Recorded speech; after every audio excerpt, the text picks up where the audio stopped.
Est-ce que tu as trouvé ce qui différenciait ces figures? Oui? Alors, on va vérifier ensemble si tu as trouvé la même chose que moi. Alors, tu m'as dit normalement que c'est parce que c'était penché. C'était penché. Alors effectivement, c'est penché. Mais en fait, tu vois, regarde, je vais te montrer. Si je penche cette figure exactement de la même manière que celle-ci, ben elles sont quand même pas pareilles. Hein. Il y a quand même un truc qui est pas pareil. Pour le rectangle, c'est pareil. Regarde. Hop. Ça reste que c'est pas la même chose. Donc, qu'est-ce qui les différencie? Alors, si tu as regardé, les deux côtés, en fait, quand ils se rejoignent, ils ne se rejoignent pas de la même façon.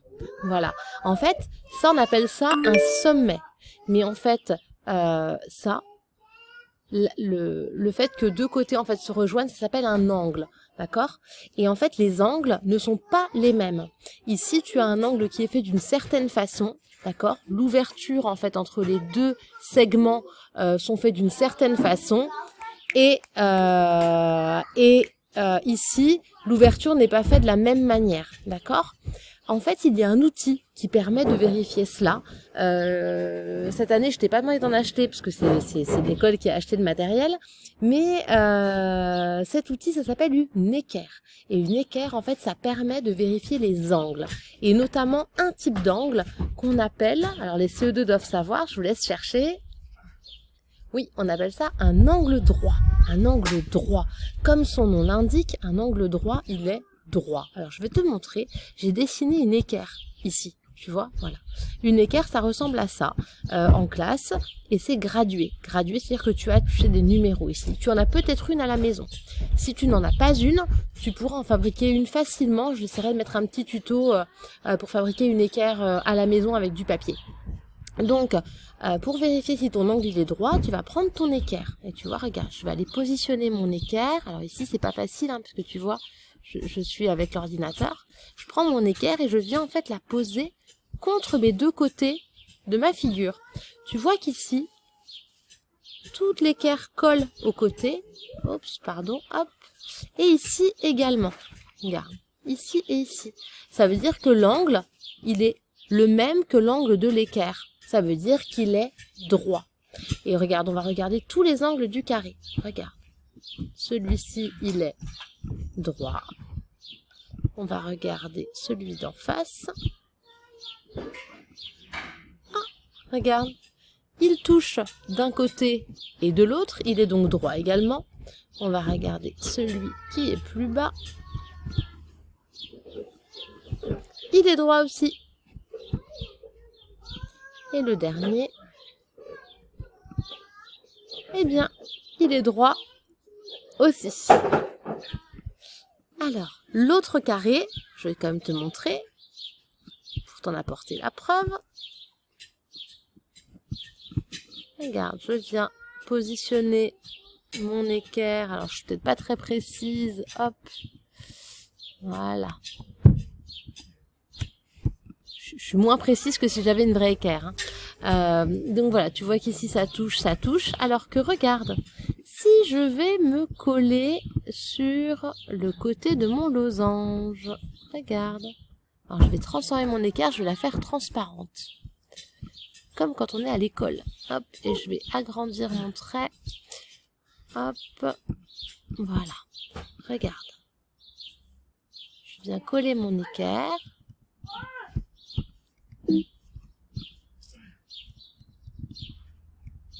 Voilà. Tu vois, j'ai collé mon équerre. Donc là, elle est collée à un côté. Oups, pardon. Et elle n'est pas collée sur l'autre côté. Donc si elle n'est pas collée sur l'autre côté, ça veut dire que ton angle n'est pas droit. Donc en fait, ce qui distingue le carré du losange, c'est que le carré, il a tous ses angles droits. D'ailleurs, quand un angle est droit, on met un petit symbole. Je vais te le montrer. On met un petit symbole qui est justement, on dessine. Attends, je vais te montrer. Hop, voilà, on fait un petit symbole comme ça pour indiquer que l'angle il est droit. À chaque fois qu'un angle est droit. Donc tu vois ici, je vais en mettre un là, je vais en mettre un ici, parce qu'on a vu qu'il était droit aussi, et je vais encore en mettre un là. D'accord? Je pourrais en mettre également 4 ici. Là, je vais pas le faire, ça va être un peu long. Allez, je t'en mets un pour te montrer. Alors, je vais le tourner pour qu'il soit au bon endroit. Hop.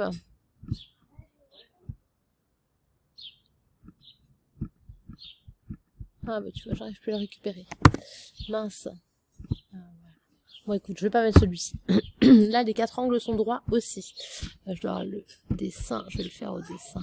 Hop, hop, hop, hop. Ah, pardon, c'est mal dessiné, hein, parce que je suis à la souris. Voilà, je vais refaire celui-là au propre. Voilà.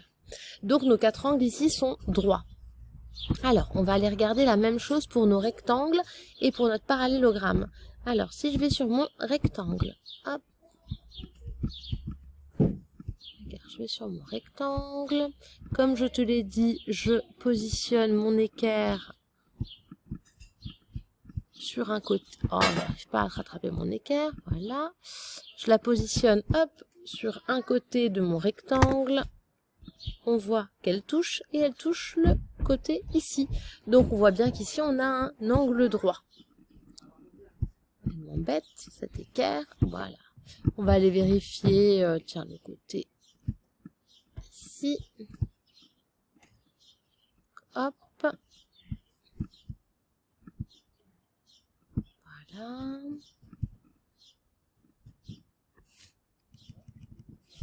Hop, on voit que ça colle ici et que ça colle ici. Donc j'ai aussi un angle droit.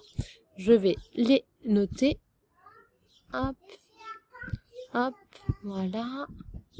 Et je vais noter ceux-là. Tu pourras vérifier son droit également. On va aller vérifier maintenant notre parallélogramme. Hop, alors, parallélogramme. Touc, touc, touc, touc, touc, touc, touc. Voilà. Oups, qu'est-ce que j'ai fait? Ah oui, j'ai ouvert ça. Voilà. Alors, je vais venir coller. Voilà, regarde, je vais venir coller mon équerre. Tu vois, mon équerre, là, elle est collée contre ce côté. Et tu vois que ici, eh ben, il n'est pas collé. Voilà. Je suis désolée, ça fait beaucoup de bruit autour de moi. Et donc ici, ce n'est pas collé. Donc ça veut dire que l'angle, il n'est pas droit. Voilà. D'accord? Alors, je vais regarder sur un autre côté. Oh, m'embête. Voilà. Alors, on va tourner. Hop, voilà. Ici, tu vois, de la même manière, j'ai collé l'équerre d'un côté. Et tu vois qu'ici, elle dépasse mon équerre. Ça veut dire que l'angle n'est pas droit. Donc, ce qui différencie un parallélogramme d'un rectangle, c'est que les rectangles, il a 4 angles droits, alors que le parallélogramme, eh ben lui, il n'a pas d'angle droit, il a juste les côtés qui se regardent, qui ont la même taille. Donc ce que je vais te demander juste après, c'est de me construire la carte d'identité du carré, du rectangle, du losange, d'accord? Alors tu vas pas me faire la carte d'identité du parallélogramme parce que ce n'est pas une figure qu'on doit apprendre, mais tu vas me faire la carte d'identité des 3 autres. Sur cette carte d'identité, tu devras m'indiquer le nombre de côtés, le nombre de sommets, comment sont les angles et comment sont les côtés. Est-ce qu'ils sont égaux, est-ce qu'ils ne sont pas égaux, d'accord? Et tu pourras m'en dessiner un juste en dessous, ça serait super. Et tu auras un petit exercice à faire juste après aussi.